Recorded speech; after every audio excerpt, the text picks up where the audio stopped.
and our ability to perform is so strongly dependent on our ability to get quality sleep. Sleep is vital. So a hat tip isn't sufficient. So sleep is critical, but sleep is just one of about, I would say, 5 things that really set the buoyancy or the foundation upon which our nervous system is able to accomplish these transitions that I'm talking about at all. And those 5 things are sleep, right? In the absence of quality sleep over 2 or 3 days, you're just going to fall to pieces. In the presence of quality, sufficient sleep over 2 or 3 days, you're going to function at an amazing level. There's a gain of function and a loss of function there. Right? It's not just if you sleep poorly, you function less well. You sleep better, you function much better. So sleep, I would say, is at the top of the list. Nutrients, and there you can think macronutrients. And so you carnivores are only eating meat, and your vegans are only eating plants, and your omnivores, which is I think probably 90% of the world, is eating a combination of those. But quality nutrients, I think that when I look at all of the nutrition literature and arguments out there, it seems that everyone can agree on one thing, which is that probably 80% or more of our nutrition should come from unprocessed or minimally processed sources. Minimally processed would require some cooking, but could survive on the shelf, as opposed to packaged foods or highly palatable foods. So you've got sleep, nutrients, but then we should also put in micronutrients. And this is where maybe we'll get into a discussion about supplementation. I think that there's supplementation or supplements is a bit of a misnomer because it implies vitamin supplements. And people say, well, can't you get all that from food? Or that whey protein, isn't that just food? Wouldn't you be better off with a chicken breast? Okay, well then when you talk about convenience and absorption. Okay, so let's just say the second thing is nutrients, and that includes macronutrients and that includes micronutrients as well. So those 2 things. Then the third would be movement, right?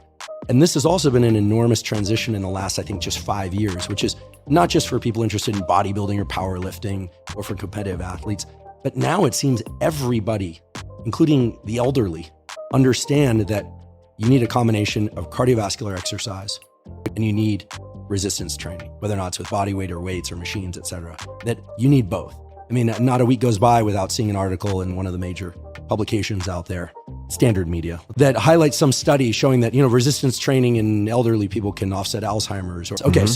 So you need movement. That's the third category. Fourth, I will argue, and I like to think that maybe I've helped this movement, if you want to call it that, is light. In particular, sunlight in the early part and throughout the middle of the day, and trying to minimize the amount of artificial light that you're exposed to in the evening and late night hours, most of the time, because you have to live life. Just fundamental. And then the last category that's important is social connection, aka relationships. Let's just call it relationships, because that can include relationship to self. So those things set up the core foundation. And I think one way to think about them is just as a list. Another is to think about them in terms of a schedule basis. And that's how I've really doubled down, is I realize that every 24 hours, I need to invest something into each one of those things. So I think that, 10 years ago or 5 years ago, or even 2 years ago, I used to think, okay, like what's the workout split? Or how am I going to eat for the next couple of months? What am I trying to optimize for? Is it muscle? Is it fat loss? Is it just maintaining? Is it energy? Is it focus? That's all fine and good. But sleep, nutrients, exercise, light, relationships, those really establish the foundation of what I consider to be all of the elements that create our ability to move as seamlessly as possible between the states that we happen to be in and the states we desire to be in. And when I zoom out and I think about what are the major struggles that and it seems most everyone deals with, it's like how to get more focused. Okay, so we can talk about, what do you take? What's the supplement? But you have to say, well, how are you sleeping?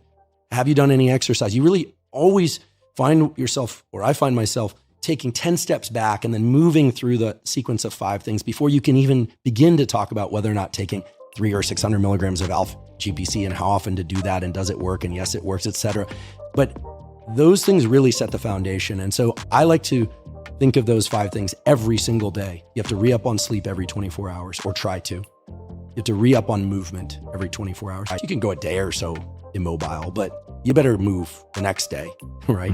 And ideally you're moving 7 days a week. That doesn't necessarily mean train to failure and running marathons 7 days a week. you need nutrients, even if they come from stored sources, even if you're going to fast. You're going to fast for a day or two. Okay, fine. I've done that. I know you've done that. I would put hydration under nutrients too. Mm-hmm. So you can derive nutrients from stored fat, protein, et cetera, glycogen. Light, you're going to need that every 24 hours. You're going to need sunlight, even if through cloud cover. And you're going to want to avoid bright artificial lights at night. Not every night, but most nights of your life. And then that relationships one is the one that maybe we can go into in a little bit more depth at some point, but it requires focus. It requires attention every 24 hours. Now, that doesn't necessarily mean you have to see friends, talk to friends, text friends every 24 hours. Some people are far more introverted than others. But then you're working on your relationship to yourself in that solo time. And hopefully when you're spending time with others as well, that has some internal repercussions. So if I've doubled down on anything, it's the understanding that there is no so-called optimization. There is no real interest, at least from me, in trying to layer in other things unless I'm paying attention to each and every one of those things every 24 hours.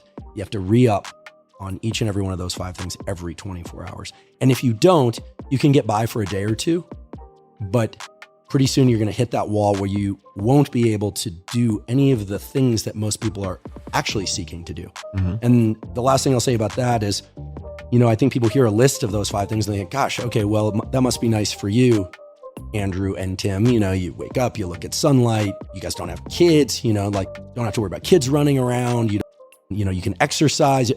There are ways of layering in the protocols that re-up, as I'm referring to it, these 5 things every 24 hours that also include other people in your life.